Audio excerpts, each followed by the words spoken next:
Hi, everybody. My name is Sarah, Pearls of Wisdom and Food with Keto, and we deal on very, very, very low carbs. Of course, it's always to your choosing, but I like to keep mine well under 5. And so, welcome. This is Sarah on Saturday. It is April 6th, 2019. Woohoo! Here we go. And let's see what the day brings. Um, I love the response to Friday with a Friend yesterday with June and Tracy, and I love reading all of their comments to each and every one of you that took the time to watch and comment. I really appreciate it. And I love the threads that got longer and longer. And thank you, Elwood, for rescuing me. Blake Donaldson is the 8 ounces of burger 3 times a day. Totally spaced on it. Totally. Sometimes I need to do a defragmentation of my brain, I think, so I can stay more current and aware of things.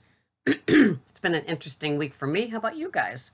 As some of you know, I'm trying to work for Instacart, and it just must be slow on the Cape because I watch videos and I listen to people and I call them at support, and there doesn't seem to be a lot of business down here.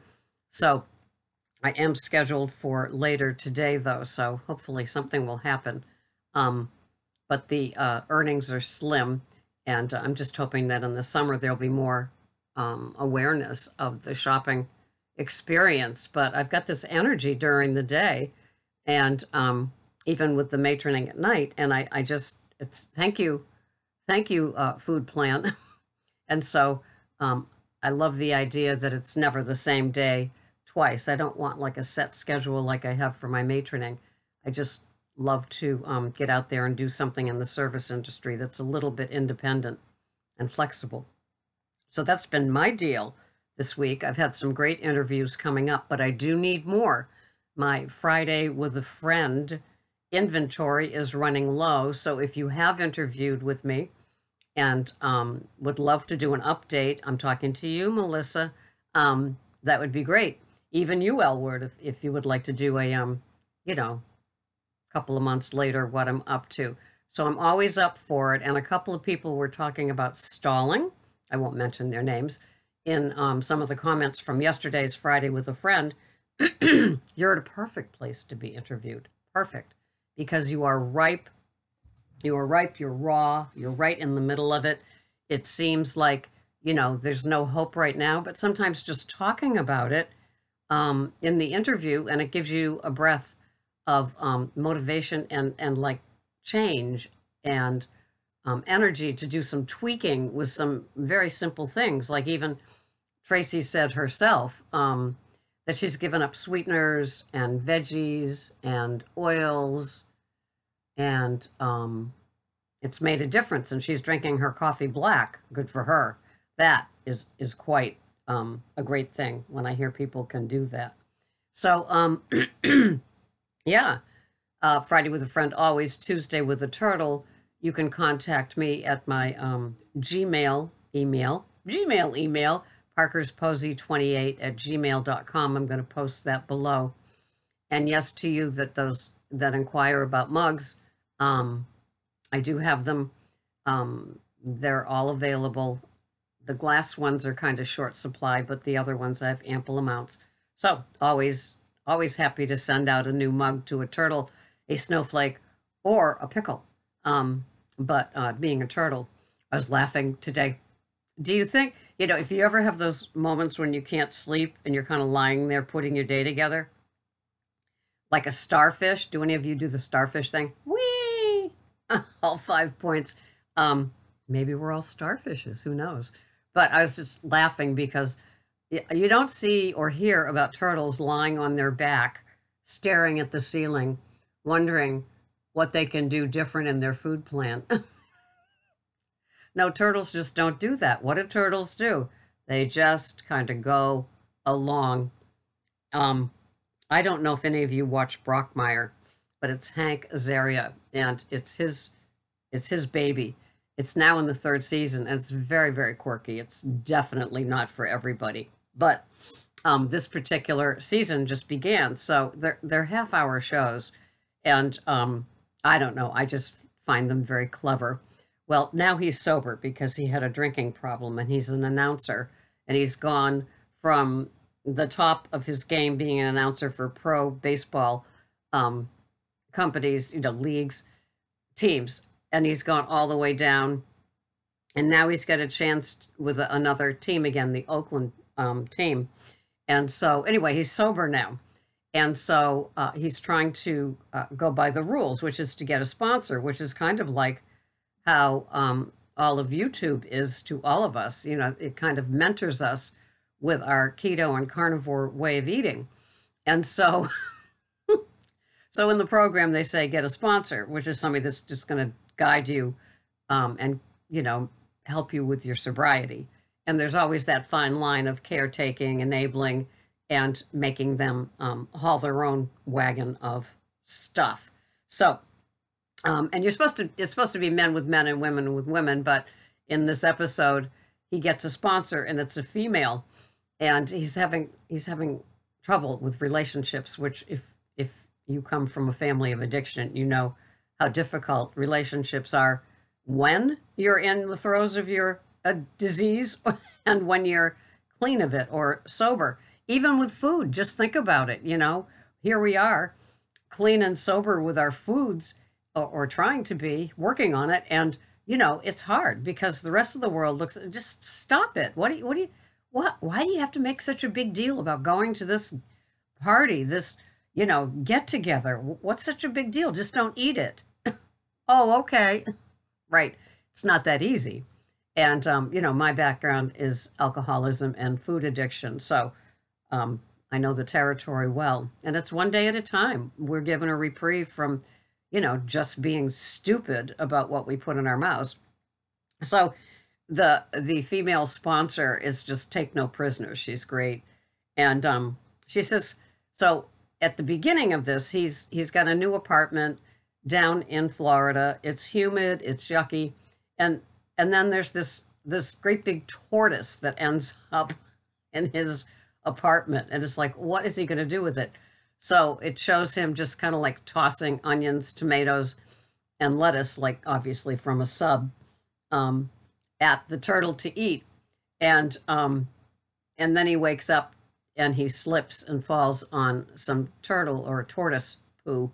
And so he takes the tortoise out to this, kind of like side of the road, lots of greens, and kind of lets it go.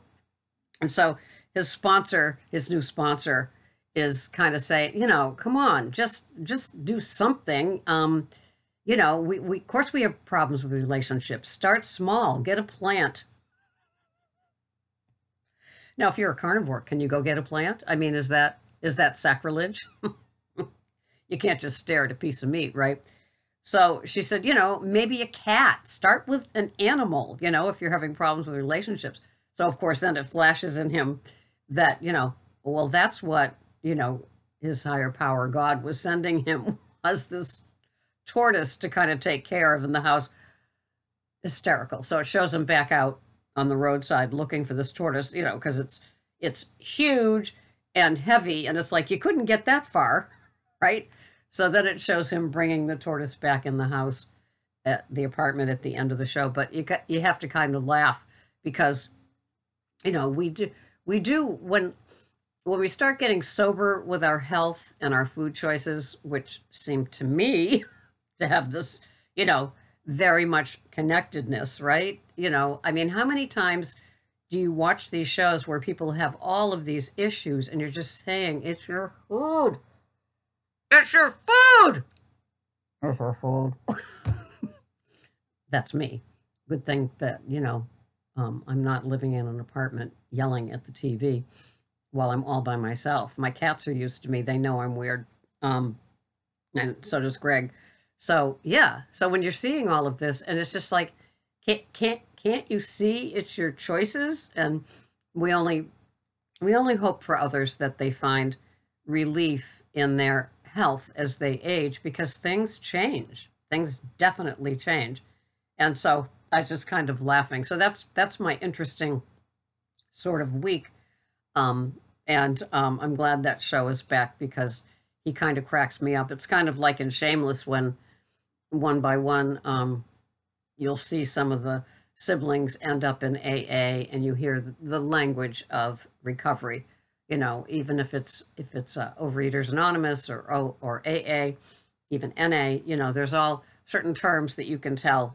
That person might have something to do with 12-step recovery.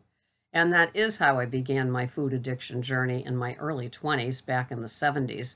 I went to OA, and it did help with a lot of the things, and a lot of the things that the gifts of that program I carry with me today. And some of them are so simple and like, you know, get ready to roll your eyes. I don't eat when I'm standing up or on the fly. You know, I dine. And so I have little plates, little forks, little spoons, cloth napkin, and, you know, it's not like there's a candle lit and it's, you know, I'm polishing silver. It's just simple. You know, I sit and I dine and I take my time. Somebody asked me in a comment last week or the week before, you know, how long does it take you to eat? Well, I don't eat like a dog that eats once a day. Have you ever seen how fast they eat? You know, they Hoover or Dyson or whatever dirt removal suction thing you use. I say Hoover, and Mike the cowboy says, you know, people might not understand your reference. And then I heard another man, a doctor, use the term Hoover, and I laughed because it's like, well, yeah, sure, I get it because I hoovered. Train of thought, there it went. Oh, from OA. So the standing up thing, I sit at the table. You know, I just try to concentrate on what it is that I'm eating. Yes, I do watch TV when I eat, but it's, you know, it's how I do it. But I certainly enjoy every bite. I take from 30 to 40 minutes, depends on the chew. Like, you know, when I'm having steak and it requires knife and fork and chewing, it takes a while. If I was having just a burger, it would not take as long. And if I was having a bowl of leftover stew, it wouldn't take that long at all. So it's just an interesting thing. And what else with, well, I gave up gum. Gum I found was a bloater, not to mention the ingredients in gum. You know, when I began keto under 20 total carbs, it's like I was having, you know, 12 to 15 sticks of gum a day when I worked at that shelter. It was my stress reliever. It was so I wouldn't have to bite my tongue and say what I thought, speaking of enabling. And so when I gave that up, I mean, there were like 1 or 2 carbs per stick or chiclet of gum. Duh. You know, there's your 20 total grams. So I weaned myself. That was a weaner. Sometimes I can, you know, do the Band-Aid thing of just ripping it off. And then other times it's just a slow pull. So with the gum, it was a weaning from, like, you know, nonstop, limitless amounts of gum to a set amount. And then I ended up with Velemint gum. They have it at Trader Joe's. And I would have like 2 chiclets of that per day. And then I would bite the chiclet in half. So I would have 1 chiclet a day, half at a time. And then there was none. And the reason I decided to do that was I watched this woman who won a huge lottery in Massachusetts. And as she was on the stage accepting her check, she was, I said, I bet that's me. So, and I always remember this real classy realtor that I worked with, and she came from one of those fine families. And so she said, you know what my mother says to me, Sarah? What? And she said, how does a lady chew gum? And I said, how does a lady chew gum? And she said, she doesn't. Oh. So I always kind of remembered that. She had that sassy sage wisdom about her. And I don't know about you, but I always think of one-liners that people have said over the years that definitely, it feels like that spade went into the dirt of my head, lifted out a spoonful and implanted that. And when I was ready to adhere to it or heed to it, you know, I would pull out that nugget of like, a classy lady doesn't chew gum. Oh, oh, interesting. Okay. And so breaking the habits. There's enough, it's so funny with our food program, we have to choose maybe new foods or adjust to foods or give up foods that we used to have, even while doing our keto. Like when somebody goes from keto to carnivore, there's some more give ups, right? And so, but then there's all the surrounding habits, like bedtime habits, sleeping habits, what type of light and screens and stuff like that do you have in your bedroom? Do you get enough sunlight? What time of day is it? Do you exercise? Do you do anything at all, activity wise? And then, just bad habits like the standing and eating, like the slice for the stew, a hunk for me, that kind of nibbling, snacking, nighttime eating. There's so many surrounding things that go on when we begin to clean up our act. And it's funny because it seems like to the regular person that's eating the standard American diet, is overweight, doesn't care about how they are, just keeps accepting a new med into their world of, not caring because there's a med to fix it. They would roll their eyes at the tweaking and the fine tuning that we do for ourselves just to get better, just to get healthy. So I hope this has been a little provocative so you have some, that spade going into your brain of dirt and lifting it out and planting in some things about places you might want to work on things. And I do need Tuesday with a friend, and I do need Tuesday with a turtle and Friday with a friend. So look at my email below. If you can donate a little time, it would be great because it's really a nice community within the community for us. And it's great to get to know people, and that not only can, we listen to them as well as me, but we can come to rely on them and ask questions. And it's so wonderful because I live in one of the biggies that I work with at the police department, his wife does keto, and he promised to do it for 30 days.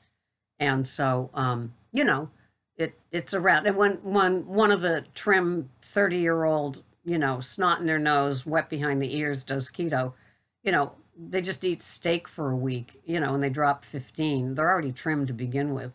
So that's not the kind of keto we deal with here. No, no, no. We deal with being older, and it's like I don't feel good. I feel faint. I feel dizzy. All those sort of things. Well, you need more salts. Well, who would even know how to find out about that? So just electrolytes, they're important. Not drinking to become waterlogged. That's important. We learned so many that seem like silly little things to the rest of the world, but to us, it's our fine tuning and tweaking and just getting to that clean, healthy place. Yes, we tweak along the way, just like you take care of your car along the way. Every now and then you vacuum the inside and wash the outside, right? It's still the car. That's your body. So the washing and vacuuming, maybe even some detailing of it, or cleaning out the trunk, that's the junk in the trunk. What are you saying, Sarah? So sometimes it's just like that in our lives. We just do a little maintenance on our maintained food plan. And you just don't know. Wonderful things can happen. So keep that interview in mind. I always have plenty of time in the morning. So look for me below. Thanks so much for watching. Have a wonderful weekend. No messy Mondays. Bye-bye for now.